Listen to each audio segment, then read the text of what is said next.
Assalamualaikum warahmatullahi wabarakatuh. Bertemu lagi dengan saya, Oki Haris dari SMA N1 Cibumbulang untuk belajar fisika SMA kelas 11. Pada pertemuan yang lalu kita telah membahas momen gaya. Dan sekarang kita akan melanjutkan ke materi momen inersia untuk PJJ yang kelima.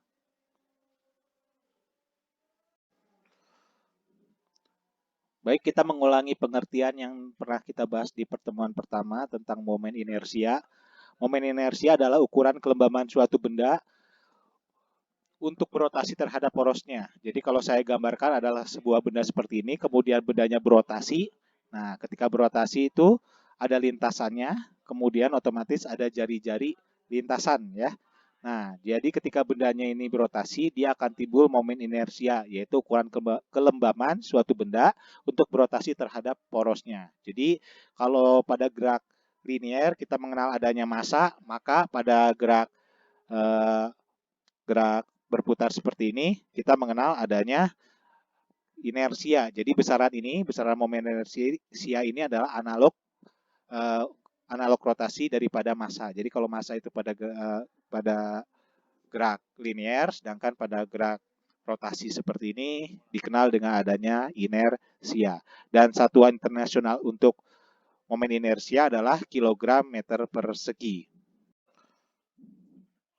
Sekarang kita akan masuk ke persamaan inersia. Kita mulai dari inersia partikel yang partikelnya tunggal seperti ini. Jadi hanya sebuah partikel saja berputar mengelilingi sumbu rotasinya. Nah, besarnya momen inersia untuk partikel tunggal ini adalah I sama dengan mr kuadrat. Dengan M adalah massa dari benda yang berputar ini, kemudian R adalah jarak partikel ke porosnya, ya. Selanjutnya bagaimana kalau partikelnya lebih dari satu? Jadi untuk inersia benda yang tersusun dari beberapa partikel, ya, maka kita tinggal menjumlahkan inersia sesuai dengan jumlah partikelnya. Jadi persamaan inersianya I sama dengan sigma, artinya jumlah ya, jumlah jumlah dari perkalian antara massa partikel dengan kuadrat radiusnya, ya, kuadrat radiusnya. Saya ambil contoh seperti ini, ada dua buah partikel, partikel satu dan partikel yang kedua. Kemudian dua buah partikel ini berputar. Nah, berputar seperti ini. Otomatis setiap partikel itu mempunyai lintasan berputarnya. Partikel pertama kita lihat di sini, ya, ada lintasan berputarnya. Kemudian ada R1. Partikel kedua juga sama, ada lintasan berputarnya berupa lingkaran. Maka di sini ada R yang ke 2. Maka inersia untuk kedua buah partikel ini adalah kita jumlahkan saja M1R1 kuadrat ditambah M2R2 kuadrat. Jadi inersia totalnya adalah M1R1 kuadrat ditambah M2 kali R2 dikuadratkan. Untuk lebih jelasnya, kita perhatikan contoh berikut ini, ya. Di sini ada soal partikel A bermassa 3 kg, partikel B 2 kg, dan partikel C 4 kg seperti gambar di samping. Ya, jadi kalau kita lihat gambar di samping, ada partikel A, partikel B, dan partikel C, ya, membentuk segitiga siku-siku, di mana jarak A ke B-nya adalah 4 meter, B ke C-nya adalah 3 meter. Tentukan momen inersia partikel tersebut jika sumbu rotasi di C tegak lurus bidang ABC. Kemudian pertanyaan kedua adalah sumbu rotasi melalui garis AB. Nah, jadi ada dua pertanyaan sama-sama menanyakan momen inersia. Hanya saja pertanyaan pertama sumbu rotasinya di C, kemudian pertanyaan kedua sumbu rotasinya melalui garis AB. Nah, kita inventaris dulu yang diketahuinya dulu. Nah, dari soal kita lihat partikel A bermassa 3 kg, maka MA-nya adalah 3 kg. Kemudian partikel B 2 kg, maka MB-nya adalah 2 kg. Kemudian partikel C 4 kg, maka MC-nya 4 kg. Kemudian kita lihat di gambar, ya, jarak AB-nya adalah 4 meter. Maka kita ketahui R atau radius A ke B-nya adalah 4 meter. RAB-nya 4 meter.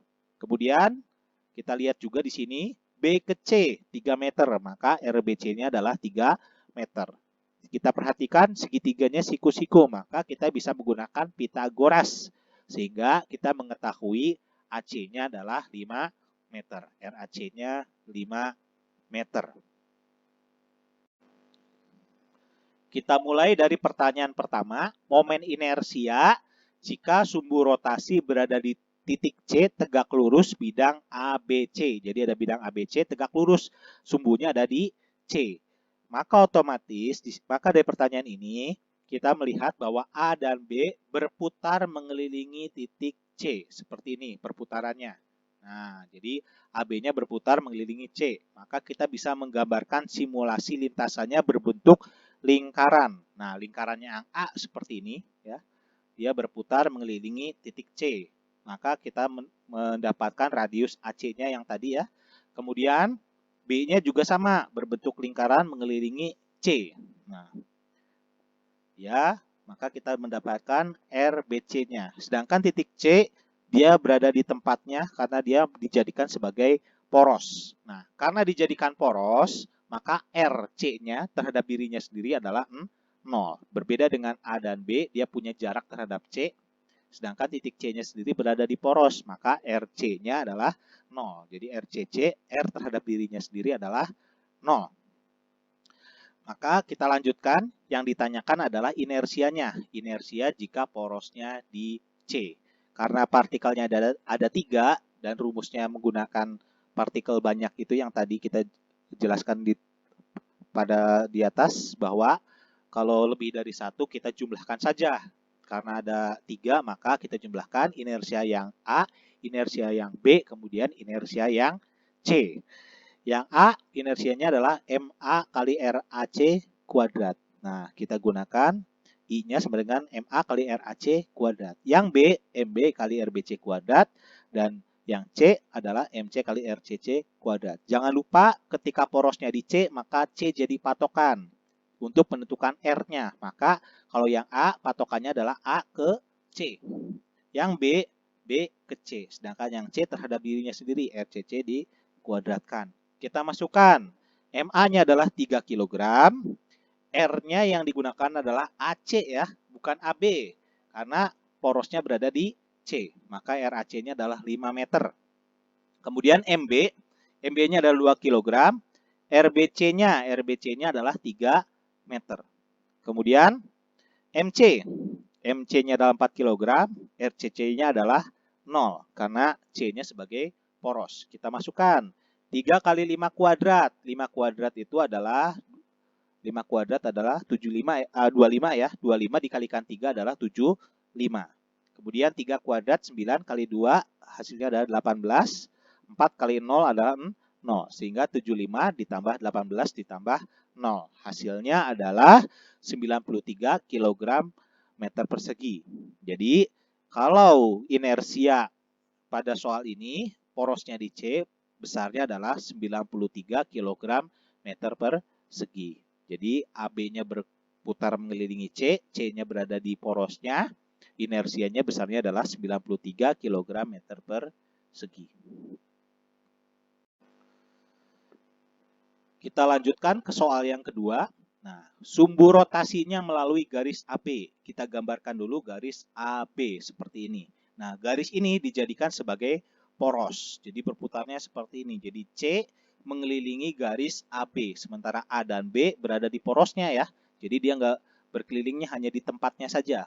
Berbeda dengan C, dia berputar mengelilingi porosnya. Nah, seperti ini dia perputarannya. Nah, kita gambarkan lintasannya. Ya, lintasannya.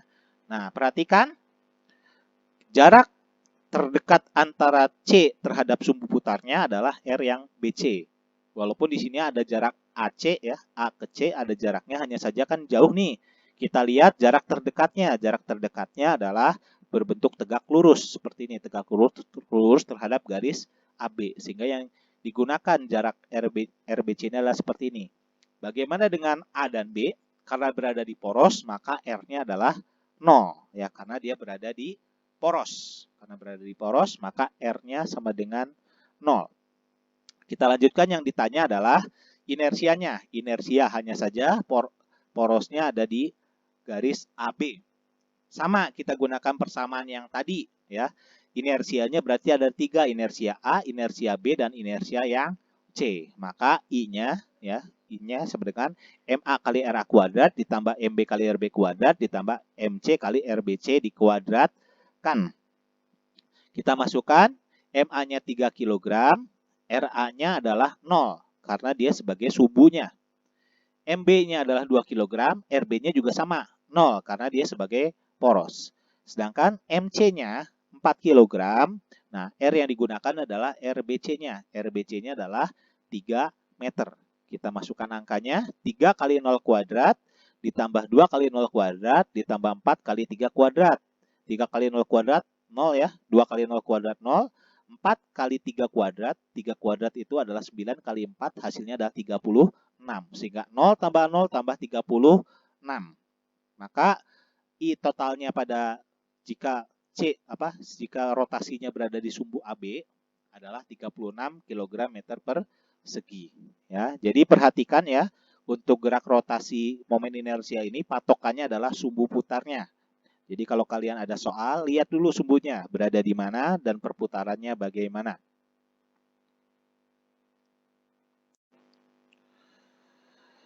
Dari contoh tersebut, marilah kita mencoba latihannya ya.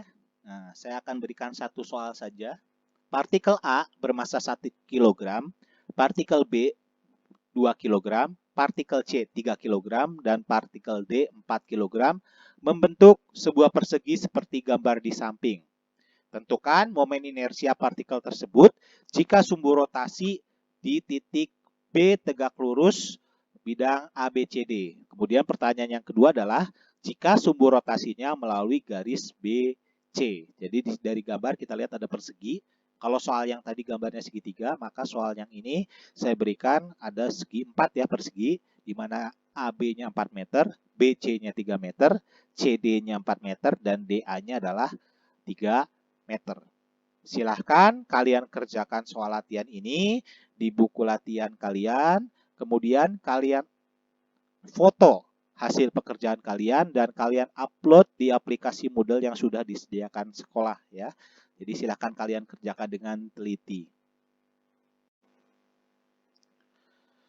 Demikianlah pertemuan kita di PJJ yang kelima untuk Fisika kelas 11 ya, dengan materi momen inersia. Selamat mengerjakan latihannya. Sampai ketemu di lain kesempatan. Wassalamualaikum warahmatullahi wabarakatuh.